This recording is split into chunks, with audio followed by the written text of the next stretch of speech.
Oh! Yep. Instant regret. On your belly, on your belly. Ow. I'm under arrest. Why'd you run? How am I under arrest? I'm going to go secure the van. Can you hold that?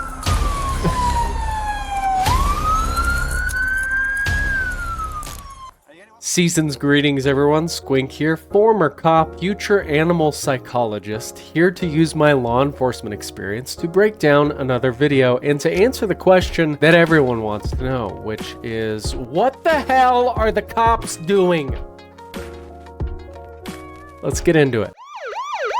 Today's video comes from Midwest Safety, moments before chaos erupts at Target. I've never seen this. I'm walking in blindly, giving you my honest reaction and whatever else comes up as a result. Here we go. This unsuspecting man is about to cause a complete disaster after he enters a Target store. He roams the clothing section of the store, picking up a handful of shirts and other items. He then simply walks out of Target still carrying all the items without paying for them and approaches his vehicle. As he gets in his car, officers surround him and attempt to stop him. However, the suspect immediately backs up into a police transport van, then drives in between two cars while striking both of them and flees the scene. Police lose the suspect, but start gathering any information they can to track the suspect down.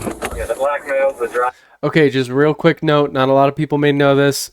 Just make sure you pay for things before leaving the store, and also don't hit other vehicles with your vehicle after shoplifting. Okay, got it? All right, let's continue. The one that shoplifted. Which way did he go?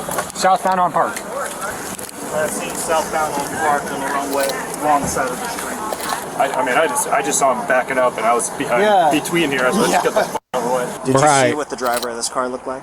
I only saw the passenger. You only saw the passenger? I was looking at the person next to me. Okay, and you were in the car, just wait. I assume waiting. Was there a passenger? Yeah. Next thing you know, you're getting bumped by someone driving through, hits your car right here on the front, and again on the back. So I guess maybe coming through, and then they took a turn. Okay. As we get more information on the suspect, that's where we will relay that to you as well as your insurance company to try to get reimbursed for any deductibles, that kind of stuff. Do you want to pursue criminal charges for hit and run against the suspect driver?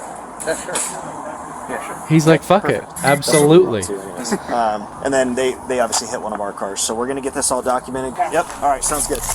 While officers soon find the suspect, in the meantime, the same exact Target store was unlucky enough to encounter yet another shoplifter. This male, wearing dark-colored clothing and a gray hat, enters Target carrying a plastic shopping bag with a Walgreens logo on it. He then The Target loss prevention guy is just like, God, give me a break for once in my life, please. Enters the shoe section of Target. He can be seen grabbing a box of shoes, looking at them multiple times, and then walking away with them. Surveillance footage then shows the plastic Walgreens bag he entered with now carries the box of shoes he grabbed. He then walks out of the store without paying. An officer stops him after he exits the store and immediately finds the stolen shoes in the male's possession. But now officers are left wondering, is this related to the other shoplifting incident? Ready for your part?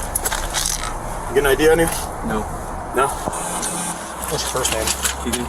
Keegan? How do you spell that? K-E-G-N. Well, at this point, we have PC. This is our guy. So I'm just going to... Yeah. All right, you're under arrest right now for theft. You're being audio video recorded, okay? Yes, sir. That meth? Yes.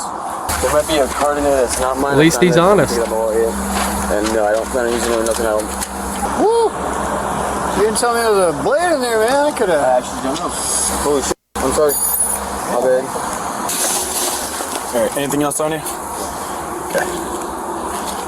Alright, we're gonna walk this way, okay? Going back into Target. As you get here, we're gonna take a left. Take a seat right here for me. Oh, you're good. Whose bus was that to the last one? Alright, man. I'm Sergeant Warren from Mint Police Department. Okay. Just so you're aware, you are being recorded. I'm sure the officers explained to you that you're under arrest with that. So, Keegan, you have the right to remain silent. Keegan, did you understand your rights? Do you have any questions about them or anything like that? Okay. I've had a few questions where people are like, when do police read you your rights? And basically, to make it as simple as possible, the police have to issue Miranda warnings whenever a normal person would believe they are not free to go. So that would be in the back of a patrol car or in handcuffs, any of those situations where you as a reasonable person would feel like you're not free to go. Just because you're read Miranda rights does not automatically mean you are under arrest. The Miranda rights just protect the police from receiving the statements while you are being detained. It prevents any issues in court where anything you say while in detention could be seen as inadmissible. Say what? I'm having a hard time here. Can you guys shut the fuck You up? and your girlfriend. We were just in the area, we were like out for the day when we just whatever. And then what? And then you came in the store. Yeah. And then what happened in the store? I really love her, so I stole her Sounds like shoes. you also have a theft warrant, saying that. What do you mean? Where's that theft warrant out of? Pure. Puyallup. So I don't know if you got caught shoplifting in Puyallup and maybe didn't go to court or something like that. So let me ask you a couple more questions about this then. So what were you going to do with those shoes? Given your girlfriend as a gift? In the past, when you stole them, what do you tend to do with the things that you I love how these guys are just fucking around next door. Like, can you guys stop? I'm trying to interrogate the suspect. used to? You got caught? I use it for myself. You usually keep it for yourself? Yeah, because Do you, by chance, like, ever get sent to steal particular things from anybody? Do you know anybody that, like, asks people, hey, I need you to go steal this type of thing or that type of thing? All right, so basically what I think they're trying to do is see if this guy's part of like a shoplifting ring for the first suspect. That's what I think's going on right now. Mister, do you have any questions for me? Okay, all right. These officers will see you to the car then. Yeah, I think they're trying to see if the two incidences are related. As part of like a crime spree ring.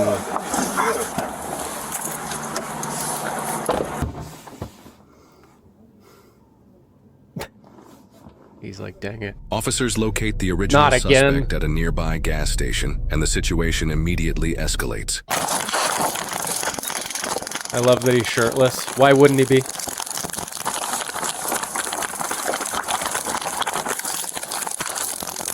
Oh my god. $4.49 for gas? That's the crime here. That's the crime here. Oh. Yep. Instant regret. On your belly. On your belly. How? My under arrest. Why'd you run? How am I under arrest? There you go. I'm gonna go secure the van. Can you hold that?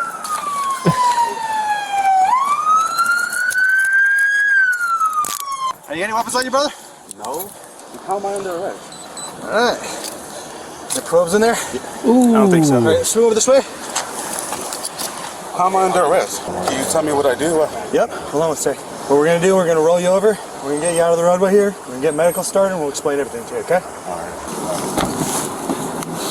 I've had a few questions. People ask me, have I been tased? Yes, I was tased as part of my training. The next question people ask is, did it hurt? Yeah, it absolutely hurt. The next question is, what did it feel like? Well, I can tell you, when they shot the prongs, there's 2 prongs. Each individual prong, when it hits you, feels like a baseball bat, someone swinging it full force.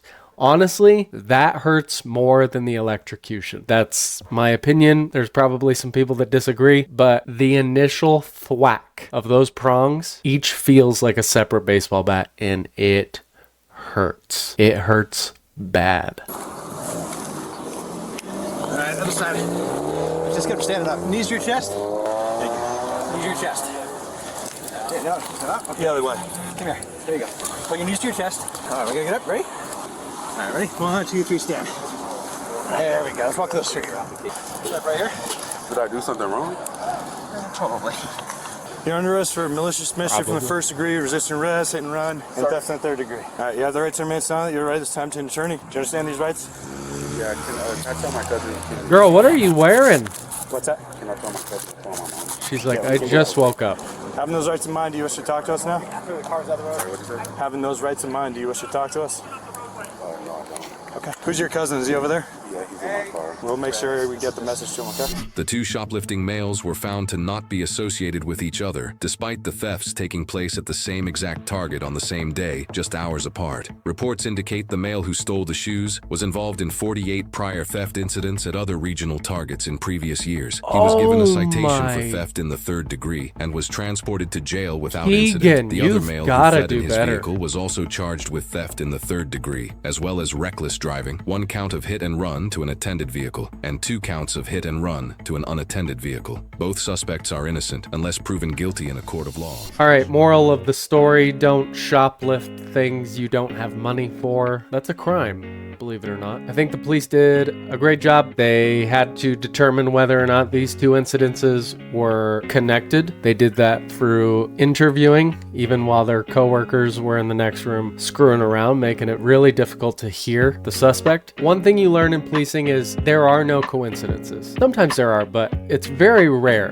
In this case, it was one of those rare circumstances where the 2 were not connected. I don't know if they have this happen often, but it wouldn't have been my first reaction to believe that the 2 were connected. I don't know what caused them to believe that, but good on them for digging a little deeper to see if the 2 were related. As a police officer, you always want to try and uncover as much as you possibly can to try to fit all of the pieces together to give you a more full picture of what the entire story is. Because oftentimes, suspects aren't going to give you the full and complete story. That's why they call it police work. I think they did a great job doing that police work, and for those reasons, I give them a B+.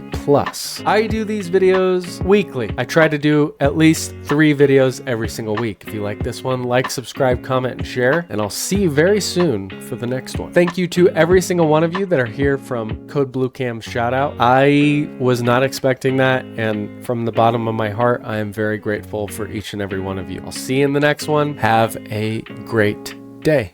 Bye.